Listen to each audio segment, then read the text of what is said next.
Lauren, and this month is Blood Cancer Awareness Month. Every year I kind of like to do something different for this month just to kind of recognize it and do my part to kind of spread awareness. And so this year I wanted to just kind of do like a sit down video answering your questions, kind of talking about what my life has been like in the past 4 years since my treatment ended. You can kind of treat this video like a podcast episode. You don't have to like sit through the whole thing. You can listen to it on your way to work or school. So the first question is, how long was my cancer treatment? And if you guys don't know, I had non-Hodgkin's lymphoma, specifically primary mediastinal large B-cell lymphoma. The chemo regimen for that was D-EPOCH-R, and it lasted about 6 months. Sometimes it can last longer. It's dose adjusted, so they can up the dosage if your counts aren't getting low enough to where they want them to be, which I had to do a few times at the beginning. I remember they just started me off with like a baseline dosage for the chemo for my first round. I ended up going up about 2 or 3 doses until my counts got to 100, because that means that like basically that's what your body can handle and take without it being too much. And I had a pretty smooth treatment. I didn't have to delay at all because my counts always recovered. I was taking Elasta shots to help my white blood cells kind of recover, and I went in every 2 or 3 weeks. I think I would have a week of chemo, I'd have 2 weeks off, and then I'd go in for another round, so basically every 2 weeks. And it lasted about 6 months. I was diagnosed August and I finished in December 2019. The next question is, how long does it take your body to go back to normal and gain all its energy back? I didn't really feel normal until my hair kind of started to look normal again. I'm gonna say it took about 6 months to a year to feel more back to normal, although COVID hit about 3 months after I finished chemo. It took a little bit longer for me to feel normal than the average cancer survivor because I was being isolated and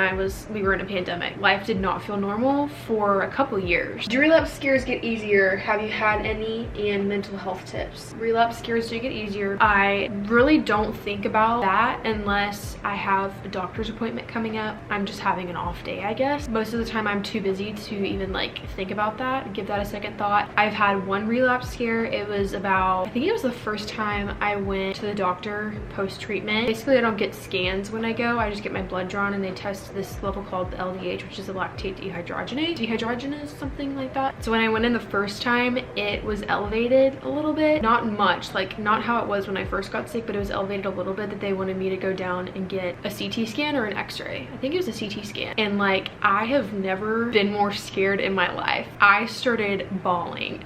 Like that was the worst day I've had since I was like diagnosed with cancer, just because I immediately went from, oh my gosh, this is my first checkup post-cancer, to, oh my god, my cancer's back. Like I'm literally gonna die. My scans came back clear. Like the scar tissue that's left over had gone down even more, so like my skin looked better than the last time I'd had an x-ray. And I went in the next week to get my levels retested, and we figured out that they didn't handle the vial of blood correctly, and so it made some of the tests come back inaccurate. So that was a whole thing. I will say I feel like I'm doing amazing mental health wise post-cancer, but that first year post-cancer was really rough, especially because of the pandemic. I was super anxious all the time. Like sometimes I didn't want to get out of bed. I was so anxious, and I went to therapy for a little while because they have therapists at the hospital that they're able to connect you with really easily, which is amazing. I did therapy for a while. The thing that really helped me, and that's always really helped me to this day, is journaling. When I have something that I need to talk to God about, or I just kind of need to get down on paper, I will journal it. And that has helped me mentally for years, because for me it just feels like a release. It feels like, okay, once I journal, I don't have to keep it in my head anymore because I let it all out on paper. I know it's not like that for everybody, but for me it is just so therapeutic.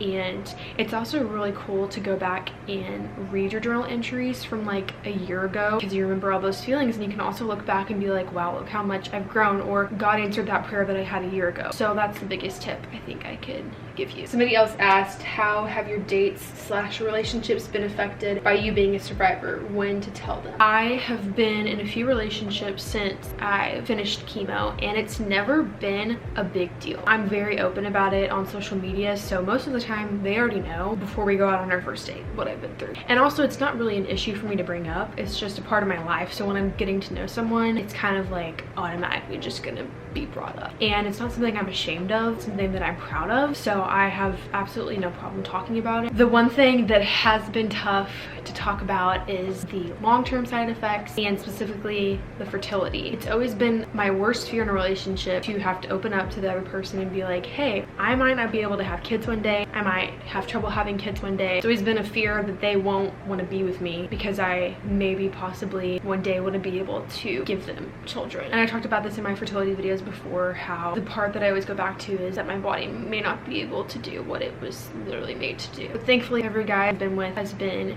extremely supportive about the whole thing, and I'm so grateful for that. I've never felt less than, I've never not felt good enough because of my fertility issues or potential fertility issues. I'd say if you're with somebody that's like an issue or a deciding factor whether they want to be with you or not, then they're not the right person, because the right person's going to be willing to go to any length for you to help you and to support you. Somebody else asked, what diet have you been following post-treatment? I've been following the college diet, which is chicken nuggets for lunch every day. I actually don't have a specific diet the doctors like me to follow. My diet is a normal college student diet. I'm not on like a keto diet or a vegan diet or anything like that. I literally just, I eat when I'm hungry. That's how I do it. I am excited to answer this question. During your cancer journey, did you ever think of turning away from God? No. And I have talked about this before, but I feel like when you're faced with something as hard or a trial like cancer, you can go two directions. You can either turn away from God or you can grow even closer to him. It was never a thought in my mind to turn away from him. I am literally inspired by my faith while I was sick. Once again, going back to the journaling, I have a specific journal that I wrote in during my cancer and specifically for my cancer journey. I still update it to this day whenever I have something big happen. I am literally inspired by those entries. I would write down whatever I was feeling, and then I'd find a Bible verse and I'd write down a Bible verse at the bottom of every page for every day that helped me. I don't think my faith has ever been stronger. One of my goals is to eventually turn in that journal into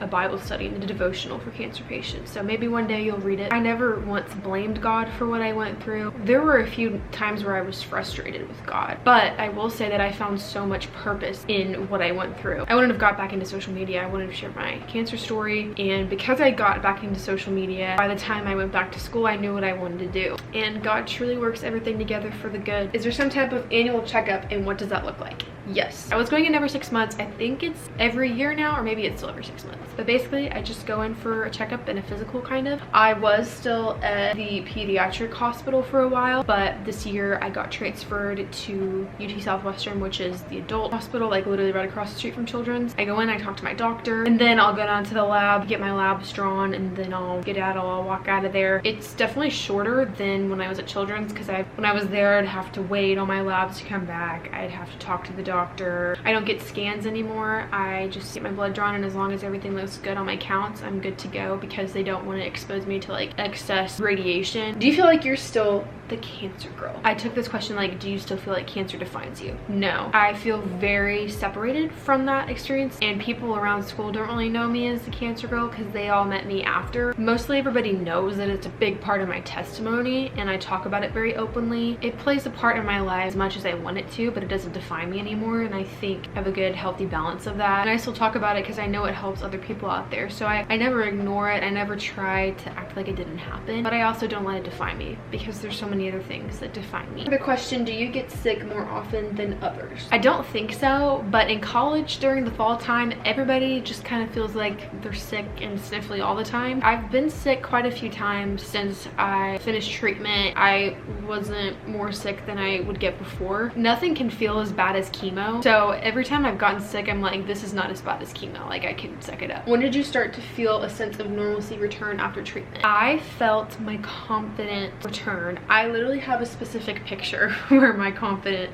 returned, because for a while I still did not feel like myself because my hair was so short. I felt like I looked like a boy. I took this picture July 3rd, 2021, and that was the first time I looked in the mirror and I thought my hair looked normal. I felt like I started to look like my old self again. Yeah, like these pictures were it was the first time I really felt confident again. So I'd say 2021, a year after. Lifestyle wise, I started to feel normal fall of 2021, and that's when I started commuting for college. And then January of 2022, I moved on campus, and that's when I really felt like I kind of started to pick my life back up. And the last question I'm going to answer in relation to fertility, is your period irregular still? No. Thankfully, I have regular cycles. I always keep track of them on my app, and I think that's a good sign, because if I was having irregular periods, I think that would be a bad sign that maybe something's going on with my ovaries, my fertility. Didn't have a period all throughout chemo. I think I maybe had one after my first round, down. Then I stopped having a period. They call it like temporary menopause, I think. So I finished chemo